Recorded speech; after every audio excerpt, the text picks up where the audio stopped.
ಮಾನ್ಯರೇ, ಮೇಲ್ಕಾಣಿಸಿದ ವಿಷಯಕ್ಕೆ ಸಂಬಂಧಿಸಿದಂತೆ ತಾಲೂಕಿನ ಸಾರ್ವಜನಿಕರ ಹಾಗೂ ಶಾಲಾ ಕಾಲೇಜಿನ ಮಕ್ಕಳ, ವಯೋವೃದ್ಧರ ಹಾಗೂ ರೈತರ ಕುಂದುಕೊರತೆಯನ್ನು ಆಲಿಸುವುದಕ್ಕೆ ತಾಲೂಕಾ ದಂಡಾಧಿಕಾರಿ ಕಚೇರಿಯಲ್ಲಿ ಇಲ್ಲದಿರುವುದರಿಂದ ದಿನನಿತ್ಯ ಕಚೇರಿ ಕೆಲಸಕ್ಕೆ ತುಂಬಾ ತೊಂದರೆಯಾಗಿದೆ.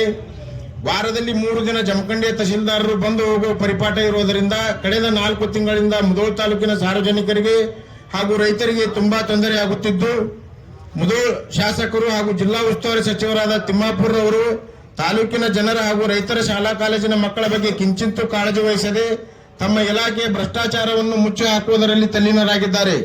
ಆದ ಕಾರಣ ಮಾನ್ಯ ಮುಖ್ಯಮಂತ್ರಿಗಳು ಹಾಗೂ ಕಂದಾಯ ಮಂತ್ರಿಗಳು ತಾವಾದರೂ ಮುಧೋಳ ತಾಲೂಕಿನ ತಹಶೀಲ್ದಾರರನ್ನು ನೇಮಕ ಮಾಡಿ ಸಾರ್ವಜನಿಕರ ಹಾಗೂ ರೈತರ ಕೆಲಸ ಕಾರ್ಯಗಳನ್ನು ಮಾಡುವುದಕ್ಕೆ ಅನುವು ಮಾಡಿಕೊಡುವಂತೆ ವಿನಂತಿ.